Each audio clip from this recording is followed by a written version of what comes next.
have a diversified balanced portfolio and you feel real good about it, while working very well for you probably during your growth and accumulation years, once you hit retirement, could be the death knell of your retirement. It could absolutely crush your financial security. And I'm going to share with you why. My mom and dad retired January 1, 1999. They never made a ton of money, but they somehow put 4 kids through college, and when they retired, they had Social Security, a pension, and in my dad's 401k, he had roughly $300,000. From his perspective, he's like, look, basically, I need this $300,000 to give me about $1,000 a month of income, or said another way, that's equal to $12,000 per year. Now remember, when he retired in 1999, with inflation, today, if he was retired, that was like 20 some years ago now, 22 years ago. Today, we'd probably have to double or triple these numbers to have the same kind of scenario. When he went to his advisor gave him the same advice you get today. If today you go to, one of these big firms, they're all going to tell you basically the same thing. They're going to say, here's what you should do. You should take that $300,000 and you should have a diversified portfolio where approximately, the numbers may change a little bit, but approximately 60% is in some diversified mix of stocks, and the other 40% is in a diversified mix of FI, which stands for fixed income or bonds. That's what the industry told my parents. It's the same thing they tell them today. It's like if you go to them today, they're going to tell you something pretty darn close to that. Here's what happened to my parents. Remember, they retired January 1st, 1999. And do you know what the stock market earned in 1999? It was like 20%, right? It had a great year.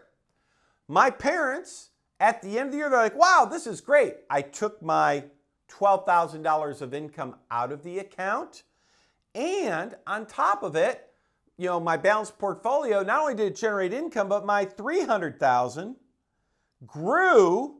They had something at that point, like call it 320 or something like that, right? Do you remember what the markets did the next 3 years? In 2000 and in 2001 and 2002? Do you remember what happened? Well, 2001, that was the dot-com crash. The NASDAQ, which is like, that's when Amazon went from over, I know these numbers are going to be funny because you'll say, come on, Mike, really? Yeah, Amazon at the time had broken $100 a share. Today it's like $3,500 or some crazy number. But at the time, $100 a share, it went below 10, lost 90%, right? That's when like tech companies going under left and right. The NASDAQ lost 75% of its value in like a year and a half. Then 2001. Anyone remember 9/11? Yeah, what kind of impact did that have on the stock market? And then 2002, we had a recession. In those 3 years, the stock market was down, anywhere from 45% to 75%. The market got crushed, right? Over, not fast, it was over 3 years. We started wondering if the market was ever going to go up again. What was happening to my parents? Because remember, what were they doing? Each of these years, it was like, well, we're at 320. Well, we got to take out 12K. We got to take out 12K, and we got to take out 12K, right? We got to take out $36,000 over those years, and we were having a loss. How much money do you think they had left over 4 years in retirement? Because remember, the first year, 1999, was a good year. Now we're 4 years into retirement. Now think about this. My dad worked for 30 some years at State Farm. It took him over 30 years just to get to this 300,000 number up here. How much did he have 4 years in retirement? About 160K. Basically, about half of his money was gone in 4 years. 4 years in retirement and a lifetime of savings are vanishing in front of their very eyes. You know what they're thinking. They're thinking, holy crap, are we going to have to go back to work? This portfolio, that's not working. We've got to make some changes. We know that over time, we know the stock market, over time it goes up, right? We know it goes up over time. But we also know that there are periods of time where it is flat for a period of time.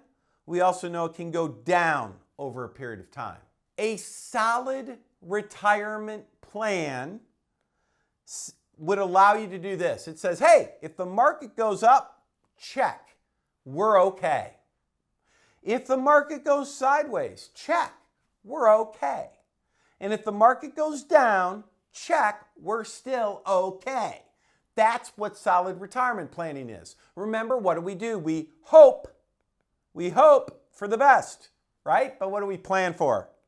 We're going to plan for this guy down here. We're going to plan for the worst. A 60-40 diversified portfolio that the entire financial industry says, this is how you do retirement planning. Just build this pretty portfolio.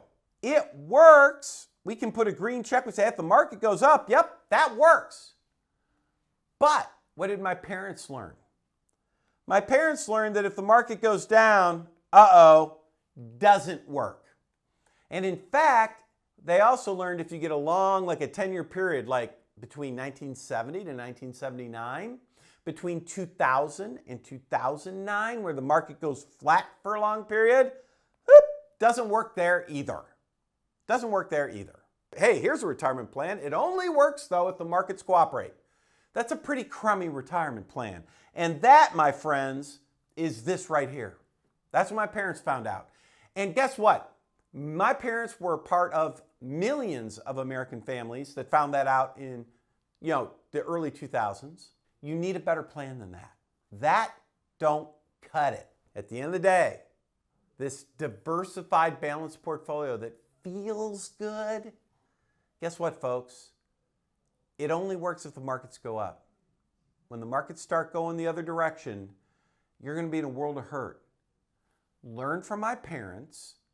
Don't go from here to here before you do something. Don't do that. You're here now, whatever your number happens to be. Do something now, right? Say, hey, maybe I better take a second look at this and make sure that I'm good in all three of these environments. All right, that's our message this week. Hope you liked it. Talk to you again soon.